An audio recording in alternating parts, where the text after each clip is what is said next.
All right, so my article is it's on the Colombian government and how they're dealing with protests that are that's really destroying, not really basically their public property, because it's due to police brutality, which is almost the same as to what's going on in America today. However, it's another country, so I decided to do it on this. And basically there was a man, a citizen, who happened to be drinking with some friends, and he ended up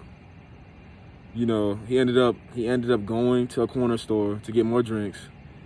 And it was said that he was actually tortured by the police. He ended up killed, which the final cause of death was by being tased very severely. And he was begging them to stop, and they didn't stop, and he uneventfully just passed. And so basically his lawyer came back and said that he had contortions all over his face, saying that he was not only just pinned down and tased, that he was definitely beaten in police custody.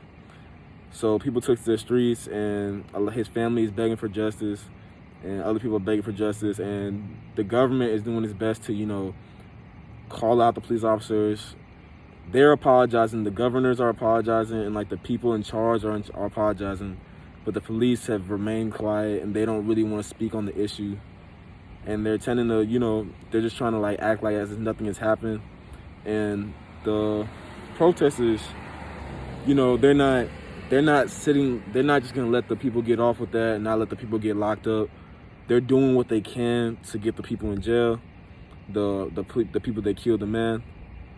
So the police officers, and they're just not having it. And the officers are basically, they're not facing jail time as of yet, but the people who are the head officials who are apologizing to the people to get them to stop protesting, I believe that they would at least consider taking a better look, a deeper look into the situation to get those officers jail time, or at least to hold them accountable for what they did, at least a fine or something. But yeah, so Colombia is dealing with that, and I believe that eventually these people are gonna, the officers are gonna end up having to face what they did, and they're gonna have to understand that they did wrong. They killed a man.